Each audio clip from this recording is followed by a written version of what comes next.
cinematic recap that released, and it caught some of your halftime speech. Just can you kind of walk me through what you were thinking in that moment while you were talking to the rest of the team? Just trying to get us to play our best brand of football. We've yet to do that this year. So that was really my message with the guys. And we came out making plays on both sides of the ball. And I feel like just helped us, get a little bit more, energy into the game, and we came up with a win. And then it's 2/3 of the way through the season, one last month in the regular season. You guys are 8-0. You're obviously having a fantastic season.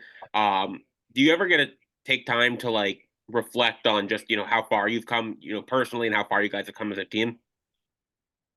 Um, I really don't have time for that. I don't think we have time for that as a team. You always have to think what's next. You can never get complacent. So that'll always be my mindset. So the more that we don't get complacent as a team, the better we'll end up. As we get to the back end of the year. Next, we'll go to Tim Reynolds of the Associated Press. Tim. Thanks, Josh. Hey, Cam. How you doing? Good, man. How are you? Good.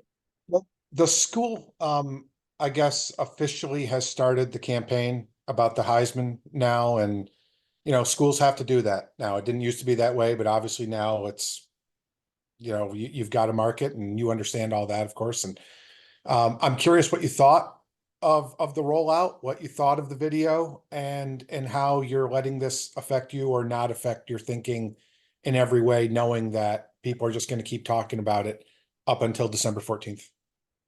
I loved what the media team did. They showed me the stuff about a week ago. Their ideas, everything they want to do around Miami stuff. But I mean, it's a blessing that I'm in this position. Especially with the media team, creative team that we have, who's going to continue to do good things for myself and the team. But it's just a blessing. It really doesn't bother me. I mean, at the end of the day, you got to make football plays, get where you want. My goal is not to be a Heisman Trophy winner. My goal is to win football games and play for a national championship. So I'm just trying to stick to that and stick to my teammates, and hopefully we get a win this week. Cam, I also wanted to ask you about Alex Mirabal. He's been Mario's right hand forever, and Mario's got complete best friend level trust in that dude. What have you learned from him and about him? I know obviously you're not an O-lineman, but they're very important to you. What have you learned about Coach Mirabal since you've been here? He coaches every player the same way. Whether you're a starting lineman all the way to a walk-on, four-string lineman, he coaches all those guys the same way. He emphasized the little things to myself personally. Getting in and out of the huddle with urgency, having great breaks in the huddle. I think what Coach Mirabal doesn't get enough credit for is the motivation that he has for our O-line, the love he has for them. And that's the reason why we're doing so good on offense, because of those guys up there. So he's the leader of that group, and Coach Mirabal, his run game is elite. His protections are elite. How we move the pocket when we do move the pocket. What he does with the O line. So he's one of the best O line coaches out there. Thank you, Cam. We'll do a few more for Cam. Next, we'll go to Jordan McPherson of the Miami Herald. Jordan. Yeah, hey there, Cam.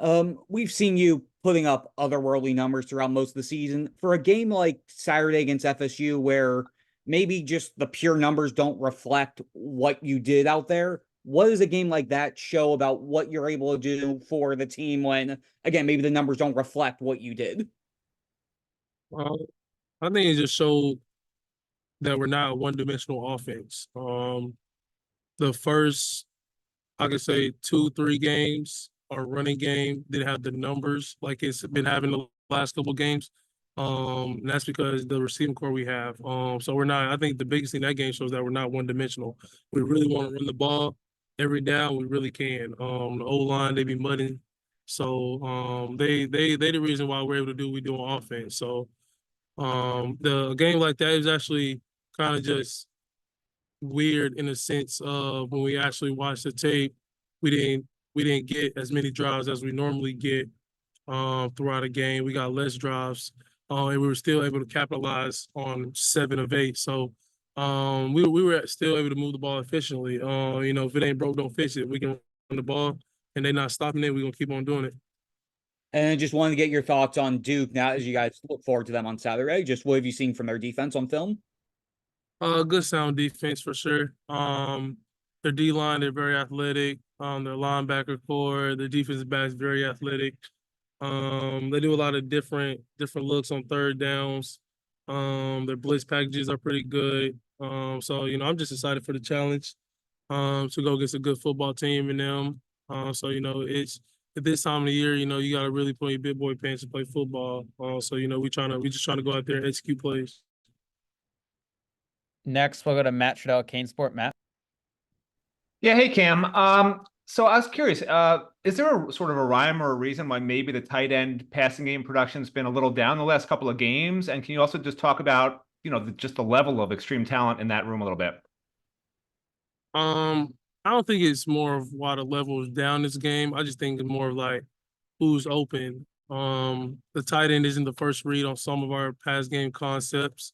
Some of the receivers are, if they're open, I'm going to throw it to them. And I feel like the tight end room is more than just their pass and their catches.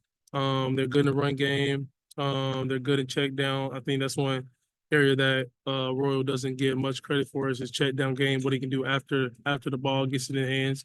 So Coach Woodle gets those guys right, and we're four deep at tight end from both Elijah's to Cam to Riley. We do some of our jumbo packages where we get all four in the game. We'll throw the ball out of it.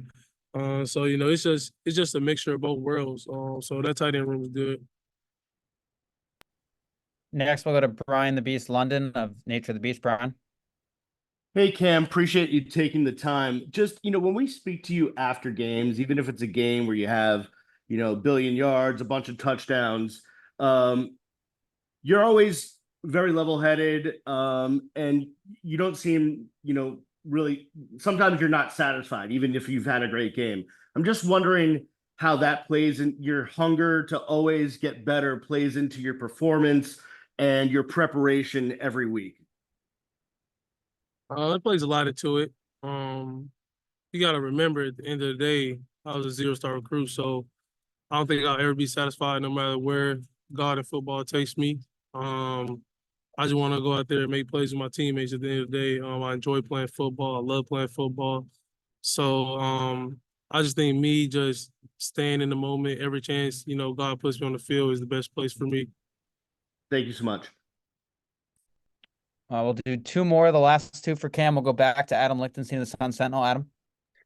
Hey again. So in the last two games, you guys have mixed up the O-line a little bit. The coaches slid Jalen inside, had Markel play left tackle a bit in the same lineup.